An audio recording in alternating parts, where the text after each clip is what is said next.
मैं रखता हूँ, आप मुझे दीजिए, मैं इसको अच्छे से एडजस्ट कर दूँगा, आप चिंता मत करिए। Thank you. ये जी के ऊपर लगा देते हैं इसे।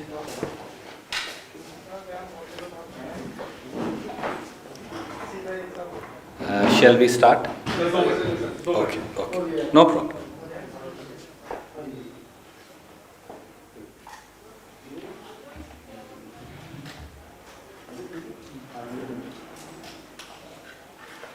दिनेश उनको यहाँ बुला लीजिएगा, मायना जी और दूसरे।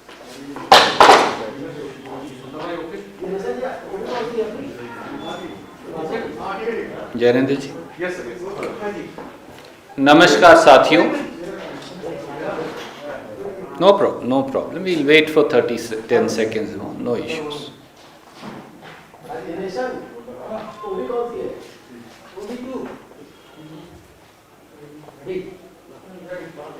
Are you okay? नमस्कार साथियों।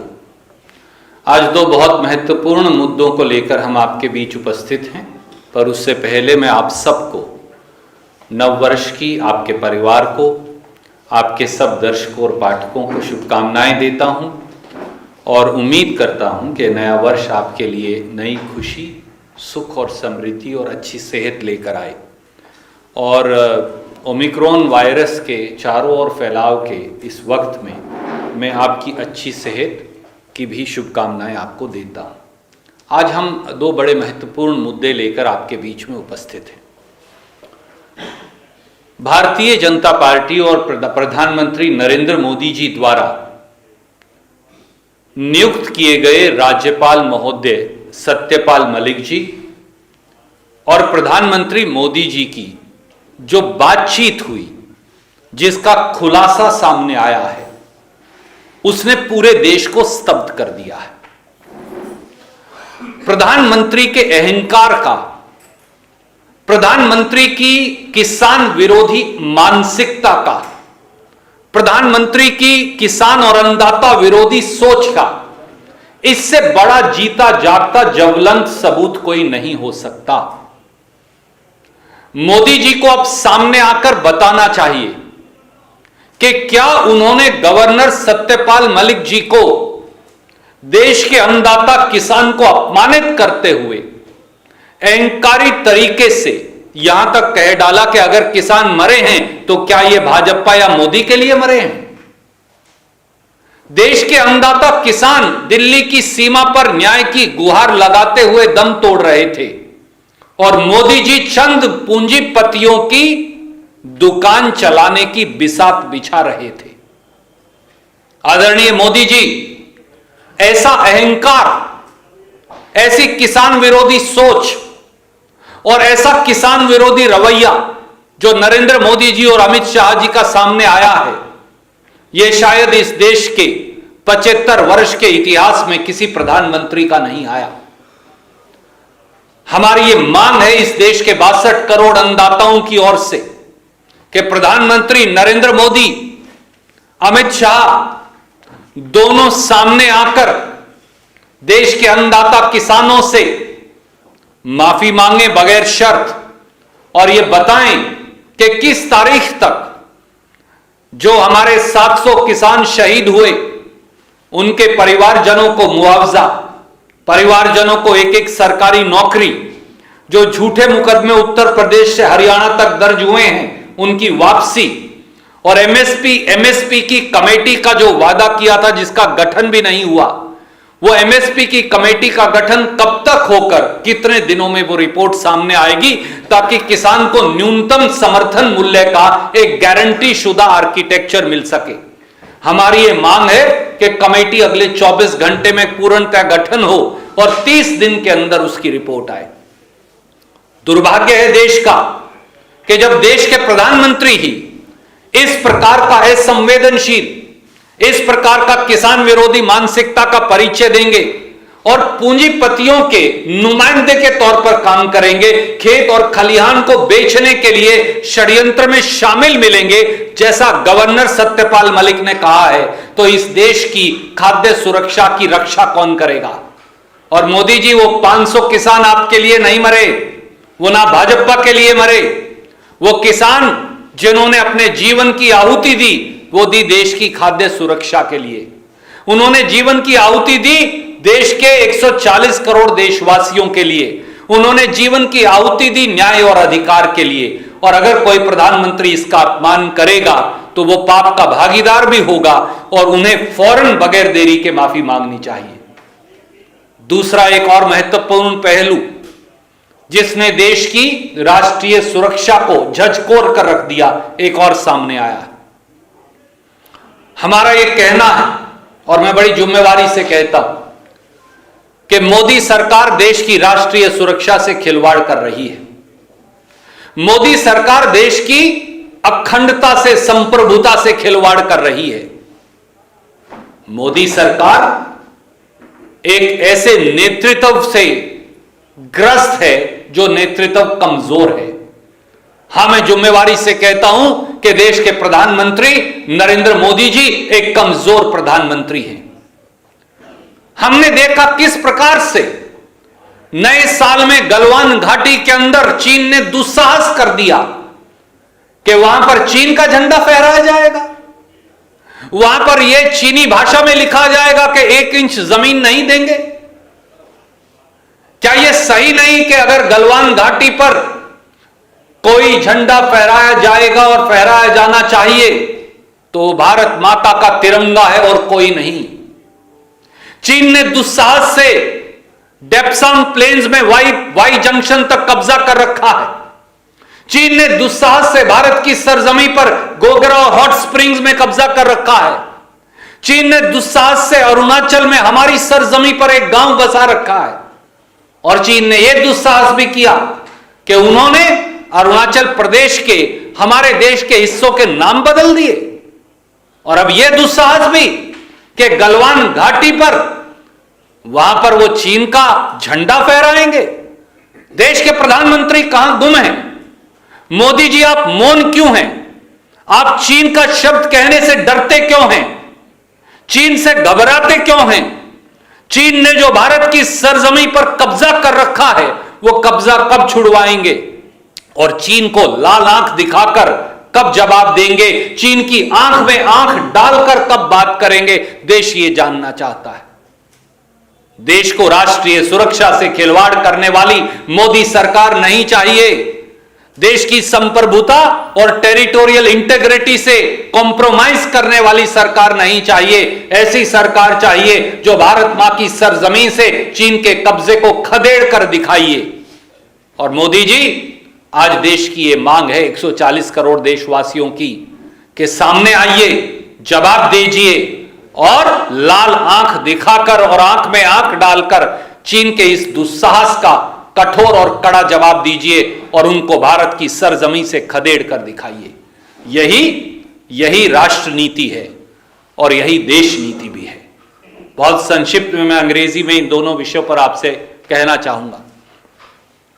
The entire nation was stunned and shocked with the text of conversation between BJP appointed Governor Shri Satyapal Malik and Prime Minister Shri Narendra Modi on the farmers' agitation. The real face of Prime Minister Modi, the anti-farmer face of Prime Minister Modi, the insensitive face of Prime Minister Modi, the face of Bharatiya Janata Party and Modi government, which actually truly only works for crony captives' friends and to the peril and prejudice of India's 62 crore farmers and farm laborers, now stands exposed. Never in the history of this country has a Prime Minister dared to say about India's toiling farmers and farm laborers, so what? If 500 farmers have died, they have not died for Modi or BJP. Mr. Prime Minister, is this the language that the person holding the highest public office and elected by the farmers and farm laborers uses for them? Those farmers didn't die for BJP. They did not die for Prime Minister Modi. They died to protect the food security of this country. They died so that justice could be done with 62 crore farmers and farm laborers. and to dishonor their memory by none less than the Prime Minister himself is actually most regrettable and condemnable. If Governor Satyapal Malik is lying, please sack Governor Satyapal Malik today and register an FIR against him. And if he is not lying, then Prime Minister Modi must come forward. Amit Shah ji must come forward and apologize to India's toiling farmers and farm laborers. Otherwise, they will never pardon you. Neither will the 700 farmers, neither will their soul who have sacrificed themselves, nor will the 62 crore farmers will pardon you.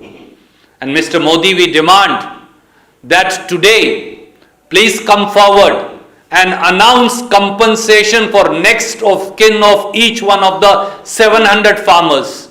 Announce a government job of Government of India for them. Also, announce withdrawal of every single criminal case registered falsely from Uttar Pradesh to Haryana, and announce constitution of the committee to decide on the compulsory MSP architecture, and ensure that the committee is constituted not only within 24 hours, but it delivers a report within next 30 days, so that farmers of India know what is the possibility or what is the way forward about grant of minimum support price for their produce to them. This is least that is expected of the Prime Minister. You can no longer remain quiet, Mr. Prime Minister. You can no longer remain mum. Otherwise, it would be proven that Prime Minister of India, Shri Narendra Modi and his government only works for handful of crony capitalists and actually is arrogant and insensitive and intemperate vis-a-vis the demands of the toiling farmers and farm laborers of this country, and they will then not pardon you.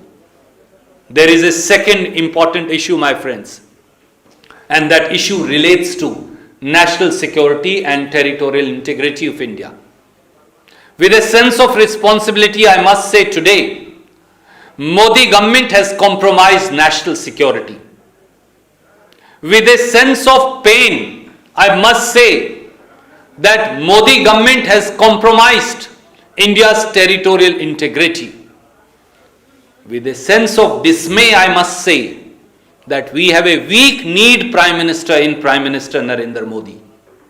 Why are you not rising up to the gauntlet that China throws at us, Delhi? Mr. Prime Minister, the entire country and the world saw as to how the Chinese unfurled the Chinese flag in Galwan Valley and wrote in Chinese language that they will not give an inch of land back. How dare China? How dare China raise the Chinese flag over Galwan Valley where only the Indian tricolor can be flown, unfurled, proudly? How dare China continue to occupy Indian territory in Depsang Plains up to Y Junction and our Prime Minister remains mum? How dare China continue to illegally occupy Indian territory in Gogra Hot Springs and our government doesn't utter a word? How dare China occupy and set up a village in our territory in Arunachal Pradesh and we remain quiet about it? How dare China dare to rename 26-27 places in the state of Arunachal Pradesh, which is an integral part of our motherland India? And why is Prime Minister mum? Why is Prime Minister quiet and silent? Why is Defence Minister not uttering a word?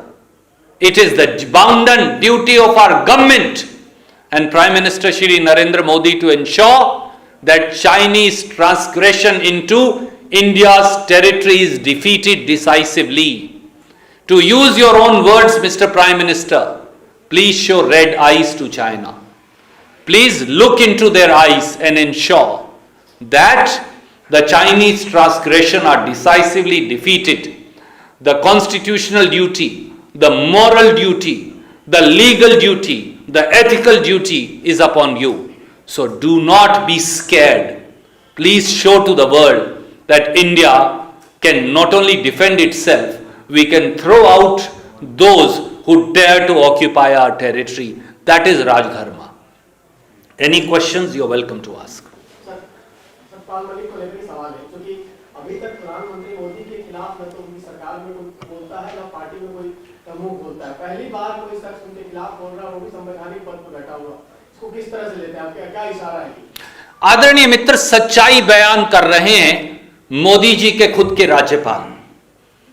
जैसा मैंने कहा, राज्यपाल सत्यपाल मलिक जी अगर ये सामने आकर कह रहे हैं कि मोदी अहंकारी हैं, मोदी जी ने ये कहा कि 500 किसान मरे तो मरे क्या, वो बीजेपी या मोदी के लिए मरे हैं। अगर मोदी जी ने अपने ही राज्यपाल को यह कहा कि किसानों की मांग को वो मानने को तैयार नहीं, अगर मोदी जी ने अपने ही गवर्नर सत्यपाल मलिक जी को यह कहा कि वो किसानों की जायज मांगों के प्रति संवेदनशील ही नहीं, तो क्या यह नहीं दिखाता कि देश के प्रधानमंत्री का चेहरा ही किसान विरोधी है, उनकी सोच और मानसिकता ही किसान विरोधी है, उनका रास्ता ही किसान विरोधी है। क्योंकि मोदी सरकार सिक्कों की खनकों में अंधे होकर चंद पूंजीपतियों के लिए काम कर रही है, देश के 62 करोड़ अन्नदाताओं के लिए नहीं। इसीलिए मैंने कहा, हम चैलेंज करते हैं, चुनौती देते हैं प्रधानमंत्री जी और मोदी सरकार को। अगर गवर्नर सतपाल मलिक गलत कह रहे हैं तो उन्हें बर्खास्त करिए, और अगर वो सही कह रहे हैं तो प्रधानमंत्री और अमित शाह जी का किसान विरोधी, मजदूर विरोधी, खेत मजदूर विरोधी चेहरा देश के सामने है। प्रधानमंत्री को सामने आकर माफी मांगनी चाहिए। इसी का एक दूसरा पहलू भी है जिसमें अमित शाह के बारे में कह रहे हैं, उन्होंने पीएम के लिए क्या कुछ पहलू के बारे में ये जो सतपाल मलिक जी, प्रधानमंत्री मोदी जी और सतपाल मलिक जी और अमित शाह जी की बातचीत जो सार्वजनिक तौर पर उन्होंने आकर बताई है, वो ये दिखाता है कि ये सरकार किस प्रकार से तानाशाही तरीके से सिक्कों की खनक में अंधी होकर कुछ चुने हुए उद्योगपतियों की दासी बनकर काम कर रही है। देश के लिए नहीं, चंद उद्योगपतियों के लिए ये सरकार है, उन्हीं के द्वारा निर्मित सरकार है और उन्हीं के लिए काम कर रही है, और देशवासियों का खून चूसने वाली सरकार है। जिस प्रकार का विरोधाभास एक राज्यपाल, एक गृह मंत्री और प्रधानमंत्री के अंदर भी नजर आया, जिस प्रकार का अहंकार और जिस प्रकार की अपमानजनक शब्दावली देश के अन्नदाता के लिए सामने आई, ये दर्शाता है कि अब इस सरकार को चलता करने के अलावा और प्रधानमंत्री को उनकी गद्दी पर शायद अब बने रहने का अधिकार नहीं रहा। इस सरकार को चलता करने के अलावा अब कोई रास्ता नहीं बचा।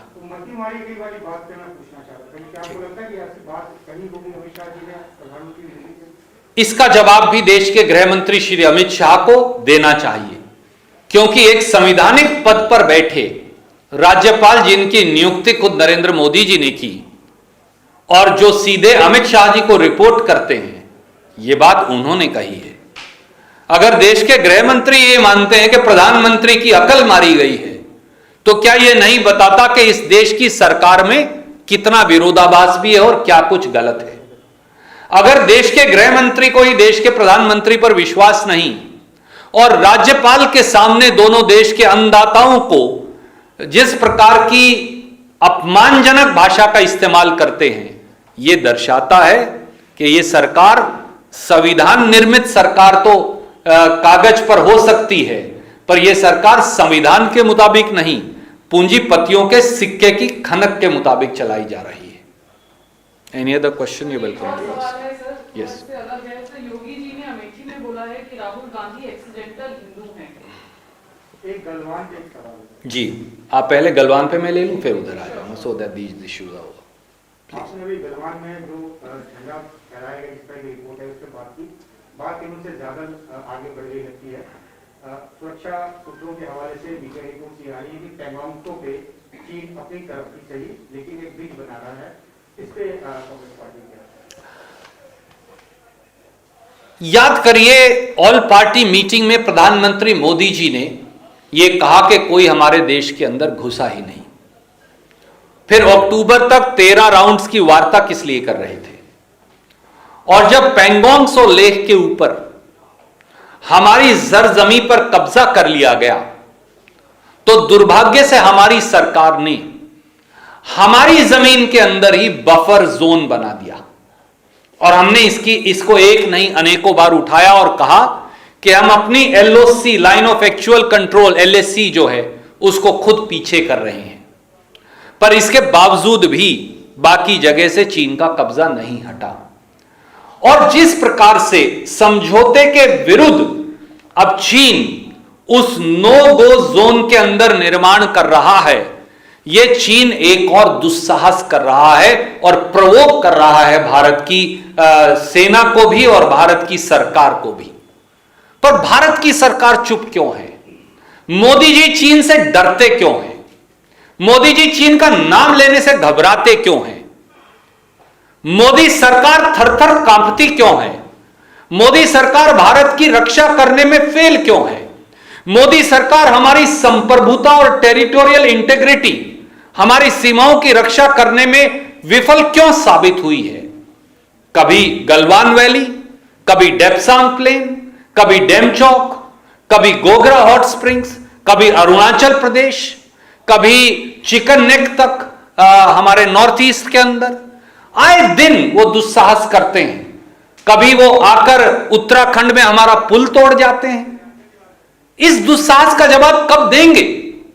या फिर ये सरकार चीन से लड़ने में असक्षम है और भारत की रक्षा करने में असक्षम है, तो सामने आइए और बताइए कि आप भारत की रक्षा नहीं कर सकते और गद्दी छोड़ दीजिए। Ma'am, you welcome to us. Sir, Uttar Pradesh के मुख्यमंत्री योगी आदित्यनाथ अमेठी में उन्होंने रैली में कहा कि राहुल गांधी जो है वो एक्सीडेंटल हिंदू हैं। राहुल गांधी खुद को हिंदू कह भी नहीं सकते। कांग्रेस के पूर्वज कहते थे हम एक्सीडेंटल हिंदू हैं, राहुल खुद को हिंदू नहीं कह सकते। राहुल केरल जाकर अमेठी के खिलाफ बोलते हैं, हम तो कहते हैं गर्व से कि हम हिंदू हैं। सर, एक बात उसमें ऐड और है कि अमेठी प्लीज लोग अपनी बकौती समझते थे, ये कहना योगी का इस तरह का भाषा का इस्तेमाल किया। सच्चाई यह है साथियों कि आदित्यनाथ जी एक्सीडेंटल योगी हैं। मैं उन्हें राजनीतिक योगी भी नहीं कहूंगा क्योंकि वो योग का अपमान होगा। वो उस भगवे का अपमान कर रहे हैं जो भगवा हमारे साधु संत धारण करते आए हैं। केसरिया रंग जो पहला रंग है हमारे देश के झंडे का, उत्तर प्रदेश के प्रधानमंत्री उसका भी अपमान कर रहे हैं। एक कहावत है पुरानी उत्तरी भारत की कि जब कुछ नहीं आए, उसका सारांश यह है कि जब कुछ ना आए तो उल जलूल बातें करके लोगों का ध्यान भटकाओ। आदित्यनाथ ये नहीं बताएंगे कि उन्होंने 5 वर्षों में उत्तर प्रदेश में किया क्या, क्योंकि उत्तर प्रदेश तो सबसे बड़ा अपराध प्रदेश उन्होंने बना दिया। आदित्यनाथ ये नहीं बताएंगे कि उन्होंने उत्तर प्रदेश में कितनी नौकरियां दी, कितने नए पुल बनाए, कितनी नई सड़कें बनाई, कितने उन्होंने नए तरक्की के अस्पताल बनाए, कितने नए स्कूल या कॉलेजेस या विश्वविद्यालय बनाए, क्योंकि उनको वो बताने को नहीं। इसलिए वो हिंदू और मुसलमान के आधार पर विभाजन कर एक बार फिर अपनी चुनावी गोटियां फिट करने में लगे हैं। आदित्यनाथ जी, अगर आपको उस भगवे के आचरण की रत्ती भर भी ज्ञान होता तो आप ये बता सकते और समझ सकते और आत्मसात कर पाते कि हिंदू वो है जो प्रेम का आचरण करता है, हिंदू वो है जो सहनशीलता है, हिंदू अपनत्व है, हिंदू अपनापन है, हिंदू भाईचारा है, हिंदू सदाचार है। इसीलिए हिंदू धर्म सनातन है। हिंदू धर्म तो वो है जो दूसरे धर्मों का भी आदर करता है। हिंदू धर्म नफरत नहीं फैलाता। वो आदित्यनाथ जी का आचरण तो हो सकता है, पर यह कहकर ना भगवे का अपमान करिए, ना इस देश की गंगा जमुनी तहजीब का। धन्यवाद। Just one more important question, sir. So there's a section of people online who are targeting a section of I was wondering why no one is asking. Yes. Muslim women. Their photos are being used without their consent. Those photos are then auctioned, and then there are deals sent to people that this girl or this lady is your deal of the day. There have been complaints in the past as well, but there's no action as yet. This time round, Delhi police says some action will be taken, but then again, only words are coming in. All you say. BJP government has abdicated its constitutional and legal responsibility in acting against those lumpen elements and criminals who are trying to tarnish the modesty of women. Can India's women be divided now or looked at from the prism of their religion or caste or region or color of their skin or the kind of clothes they wear? But that is exactly what is happening. Whether it is Muslim women or Hindu women or Sikh women or Christian women, women of this country are being targeted and their reputations surreptitiously tarnished by a section of people who have latent or patent support of those sitting in the citadels of power. But they forget that Nari abla nahi, women are not weak, women are India's power. And women define the course of history of this country, be it in the past, be it today, or they will decide it in future. And the day India's women rise in unison, those sitting in the citadels of power, as also those who are targeting them like petty criminals hiding behind various type of social media walls, will all be accounted for. So Mr. Prime Minister and Mr. Home Minister and various chief ministers who are directly or indirectly aiding and abetting these criminals by not acting against them, you must know that women of this country will no longer be persecuted and prosecuted or be typified. For that's a classical BJP mindset. And may I remind you, friends, we have Chief Minister of India's biggest state, Adityanath, about whom we were just speaking, who says women should not go out of their house unescorted unless and until accompanied by a man. That's a very Talibani attitude towards rights and liberties of women in this country. Another Chief Minister of BJP, Shri Manohar Lal Khattar, had infamously said, if women want freedom, they should walk around naked. So does he mean the same thing for men also? That's the mindset that the BJP typifies and classically depicts. That mindset has percolated down into systematic and designed violence against women. Today it is a couple of Muslim women, including some journalist friends. Tomorrow it will be some Christian women. Day after it will be some Hindu women. And this persecution and hounding against scheduled caste, scheduled tribes, minorities, poor women, they continue. But it will no longer be accepted. And time for the Home Minister of India, Shri Amit Shah, to abide by the oath of the Constitution that he took and act decisively against those criminals. Otherwise, it will be known that there is latent support of Modi government to such lumpen elements. Thank you. Sir इसको हिंदी में भी कर दीजिए और जो आपने योगी आदित्यनाथ और खट्टर के लिए बोला है इंक्लूडिंग। आदरणीय मित्र, इस देश में महिलाओं की अस्मत पर, उनके स्वाभिमान पर, उनकी स्वावलंबिता पर हमला बोला जा रहा है। क्या आप इस देश की महिलाओं को अब धर्म के आधार पर, जाति के आधार पर, क्षेत्रवाद या रंग के आधार पर बांट सकते हैं? जवाब नहीं में है। महिला, इस हिंदुस्तान की महिला अबला नहीं, हिंदुस्तान की महिला शक्ति है, वो देश की आधी शक्ति नहीं। उस हिंदुस्तान की महिलाओं ने हमेशा देश का इतिहास लिखा है, आज लिख रही हैं और भविष्य लिखेंगी। देश की महिलाओं को अबला या कमजोर मानने वाले लोग या उनके खिलाफ मुसलमान या हिंदू या ईसाई मानकर अपराध करने वाले लोगों को कहीं ना कहीं भाजपा और मोदी सरकार का प्रत्यक्ष या परोक्ष संरक्षण है। यह उस महिला विरोधी भाजपा और आरएसएस की मानसिकता को दर्शाता है जो उनके मुख्यमंत्री कई बार बोल चुके। आदित्यनाथ जी ने तो यह तक कह दिया था कि महिलाओं को अगर घर से बाहर निकलना है तो पुरुष के संरक्षण या सानिध्य में ही बाहर जाना चाहिए। शायद तालिबान भी इसी प्रकार की भाषा का इस्तेमाल करते आए हैं और शायद आज भी कर रहे हैं। एक और मुख्यमंत्री श्री मनोहर लाल खट्टर जी ने तो यह भी कह दिया था कि अगर महिलाओं को स्वतंत्रता चाहिए तो उन्हें निर्वस्त्र होकर घर से बाहर जाना चाहिए।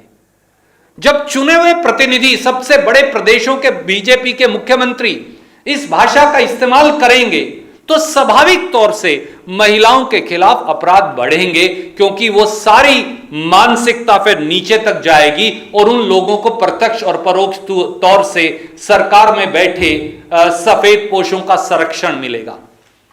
पर जान लें, श्री अमित शाह जिनकी संवैधानिक कर्तव्य है कि वो ऐसे अपराधियों के खिलाफ निर्णायक कार्रवाई करें, या तो कार्रवाई करिए वरना यह साबित हो जाएगा कि इस देश की महिलाओं को आप प्रताड़ित करने वाले लोगों को प्रत्यक्ष या परोक्ष संरक्षण दे रहे हैं। धन्यवाद।